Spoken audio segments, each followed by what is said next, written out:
Bombshell. Karol Nawrocki challenges Brussels. How far will Poland go towards the European Union? Warsaw awoke today to a question that resonates not only within its borders but also in the corridors of Brussels. Is the European Union still a project of cooperation, or has it transformed into a political prison for its members?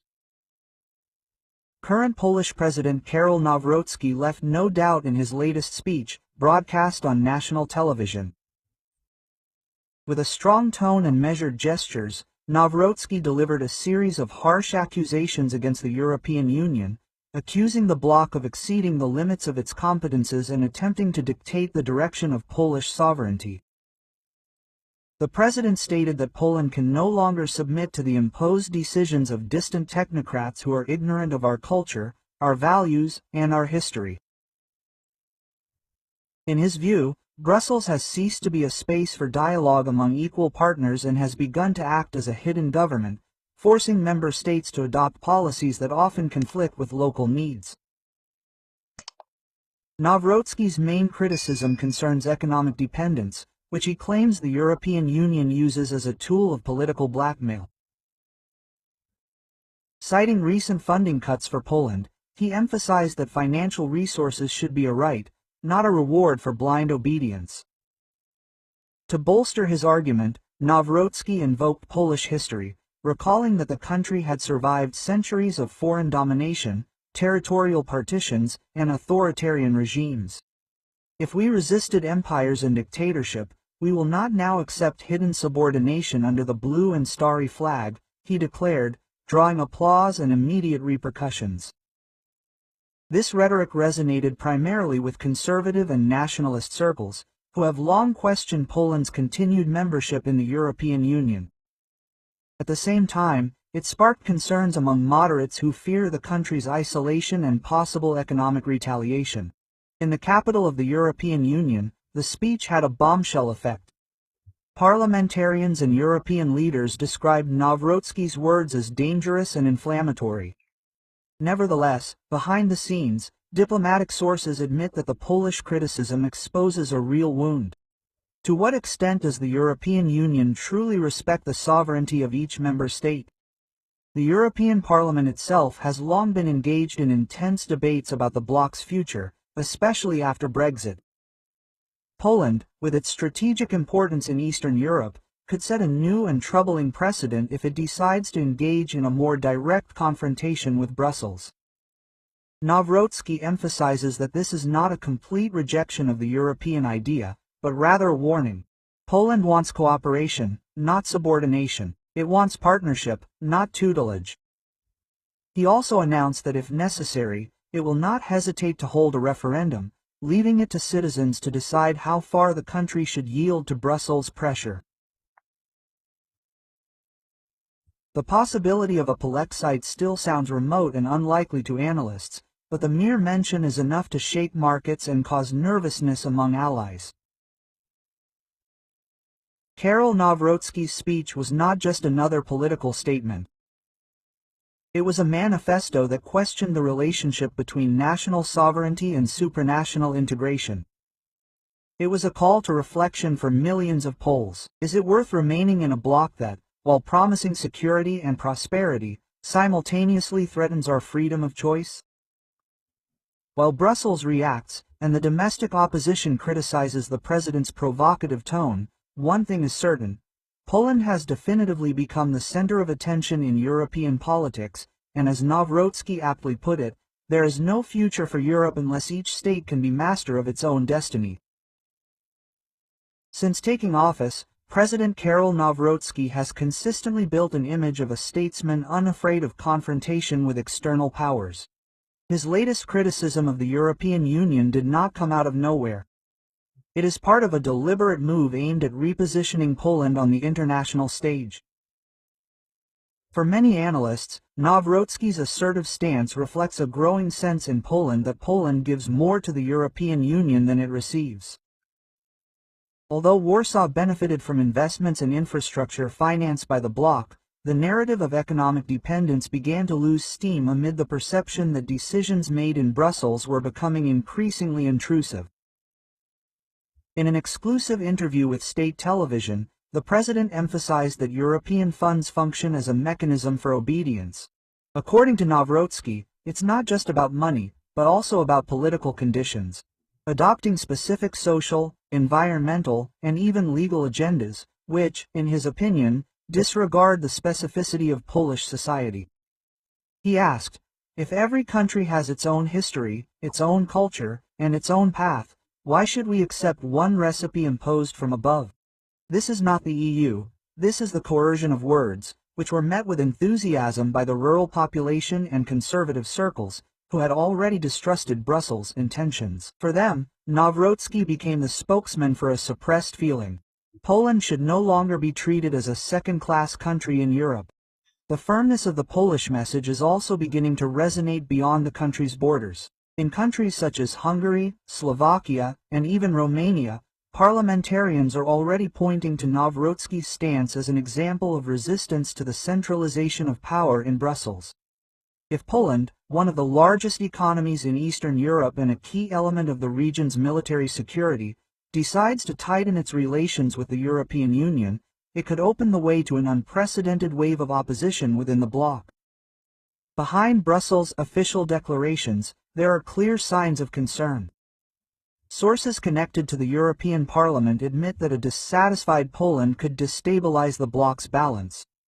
During the ongoing geopolitical crisis, with the war in Ukraine still raging and Poland's growing dependence on NATO, a loss of trust in Poland, and worse still, its consideration of a future outside the European Union, would be a blow not only to politics but also to the very credibility of the European project. Aware of this scenario, Nawrocki is making a bold move to take the debate to the streets. He mentions the possibility of public consultations and even a referendum to directly ask citizens for their opinions. This gesture is perceived by critics as a populist maneuver, but it could also prove to be a political asset. After all, putting decisions in the hands of the people not only strengthens his image as a democratic leader but also puts pressure on Brussels to reconsider its strategy of imposing decisions. Throughout its history, Poland has always found itself between empires. It was subordinated to external forces, but also repeatedly became a symbol of heroic resistance. Now, under Karol Nawrocki's leadership, the country seems to be experiencing another crossroads. On the one hand, the promise of prosperity and security within the European Union, on the other, the unwavering defense of sovereignty at all costs. At the very heart of this dispute, a question arises that haunts us. Will the European Union survive if it continues to attempt to strangle the identity of the nations that comprise it, or will the Polish voice become merely the first echo of a larger schism? It is crucial to emphasize that the very hypothesis of a Polish exit from the European Union is already sending shivers down the corridors of Brussels. But in Warsaw itself, this idea is beginning to be considered not only a threat, but also a real possibility of political and economic independence. Karol Nawrocki repeatedly reiterates in his speeches that Poland was not born to be a vassal of modern empires and that national sovereignty is worth more than any package of funds contingent on obedience. But what could Poland actually gain by taking this radical step? First, regaining full control over its own law. Today, decisions made by the Court of Justice of the European Union and the European Parliament have a direct impact on Polish legislation. Issues related to the judiciary, media, and even educational policy pass through the Brussels filter. After leaving the European Union, Poland could restore the absolute supremacy of its constitution without the need to submit to external interpretations. For Nawrocki, this would mean giving Polish society the right to decide its own fate. Second, an independent migration policy. One of the most controversial points in the European Union is immigration policy. Warsaw resisted mandatory refugee quotas imposed by the bloc, arguing that each country should independently determine its own admission criteria. After leaving, Poland would have full control over its borders and could pursue a migration policy fully consistent with its security and cultural interests. Third, economic and trade freedom.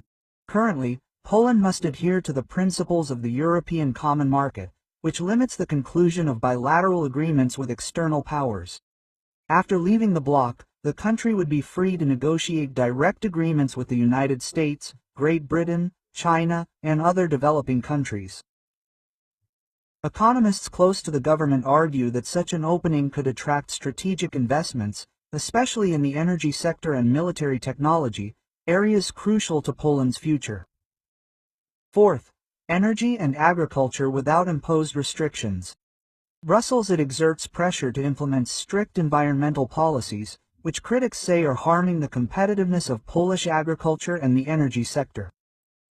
The gradual closure of coal mines is seen as an imposition that threatens thousands of jobs. After leaving the EU, Warsaw could maintain traditional energy sources by investing in alternatives at its own pace.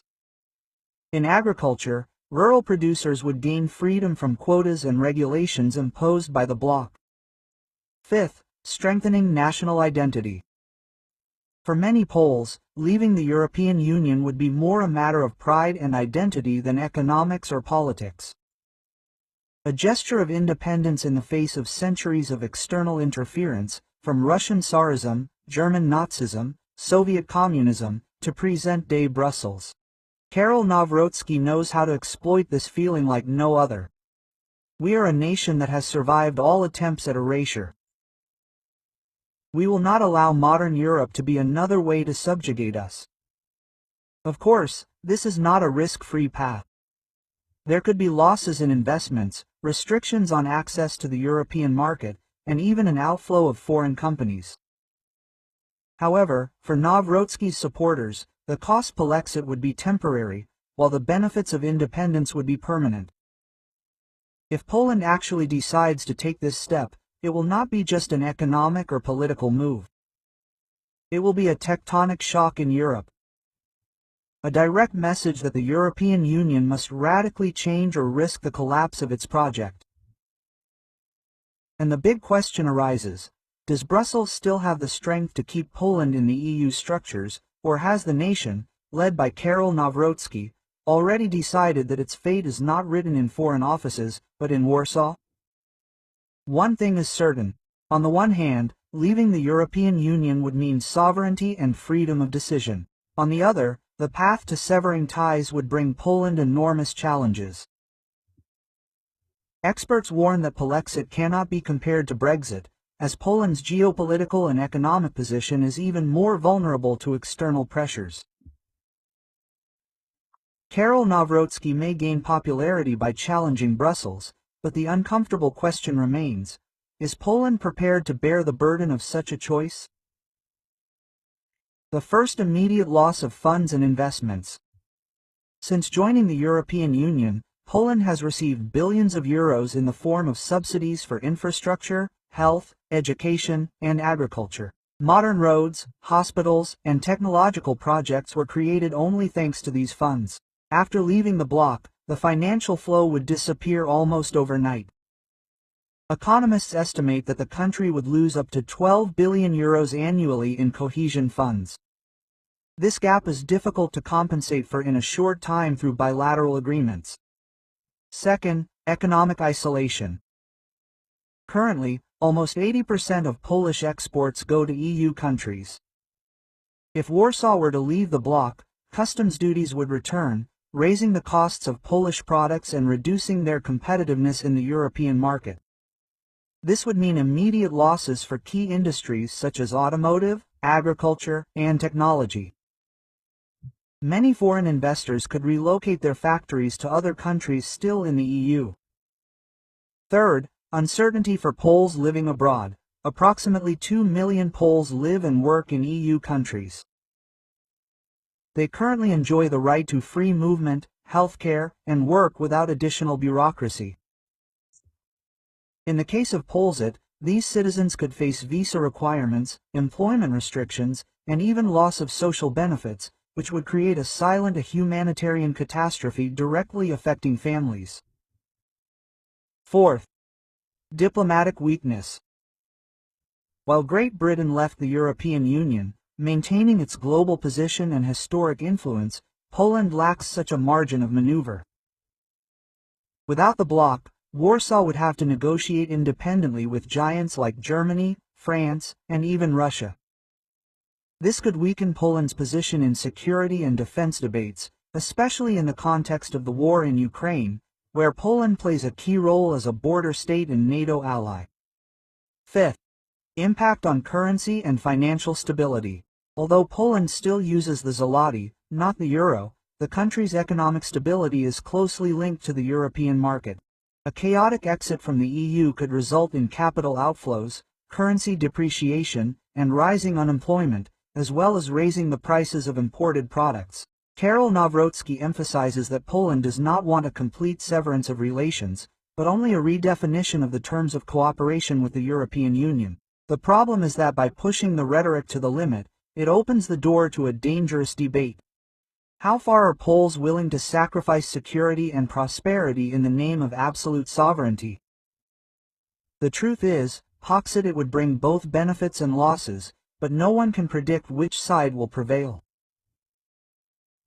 For some, it would be a chance for Poland to assert itself as an independent power. For others, it would mean a leap into the unknown, potentially plunging the country into decades of instability. While Brussels hardens its tone and Nawrocki ramps up the rhetoric, the question remains alive on the streets of Warsaw, in rural villages, and in the corridors of power. Is Poland willing to pay the price of freedom, even if it means losing the security provided by the European Union? On the streets of Warsaw, in crowded cafes in Krakow, and even in rural villages, the topic sparking the most heated debates is not football or the war in Ukraine. It is Poland's relationship with the European Union. Since Karol Nawrocki's fiery speech, the nation seems divided into two distinct blocks: those who believe that Polexit represents the rebirth of Polish sovereignty and those who see exit as a leap into the unknown that could prove costly. In universities and technology centers, many young people are expressing concerns about the future. For them, the European Union is not just a political organization, but a gateway to studies, exchanges, and careers abroad. Quote, "If Poland leaves, my diploma won't have the same value abroad. We will lose access to programs like Erasmus and scholarships that have changed the lives of thousands of students," said a student in Warsaw. In rural areas, the narrative is different. Farmers complain about quotas and regulations imposed by Brussels, which often force them to limit production or comply with standards that raise costs. Without the European Union dictating the rules, we could produce more and negotiate directly with whomever we want. Polexit would be our independence. A farmer from the Podlasie region defends this position. In the business sector, the division is clear. Large companies fear losing access to the European market, where they sell most of their products. Smaller companies, on the other hand, see the exit as an opportunity to escape bureaucracy and conclude new trade agreements with countries outside the bloc. For generals and strategists, the issue is even more sensitive. Poland is a key element in the defense of Eastern Europe, and leaving the EU could weaken its strategic position in NATO. Polexit could put us at risk. "We need strong allies, not isolation," warned the Polish army commander. Ultimately, Poland under Nawrocki's leadership faces a dilemma that goes far beyond politics. It's a choice between security and sovereignty, guaranteed prosperity, and uncertain freedom. Will Poland become a symbol of resistance to Brussels, inspiring other nations? Or does it risk becoming an example of failure and isolation? And now we want to hear your opinion. Should Poland leave the European Union and pursue full independence, or remain in the bloc to ensure stability and investment? Share your thoughts in the comments, because this debate is just beginning. If you enjoyed this in-depth analysis of Polish politics, give it a thumbs up. Share this content with your friends and don't forget to subscribe to the channel for all updates on this explosive topic that could change the course of Europe in the coming years.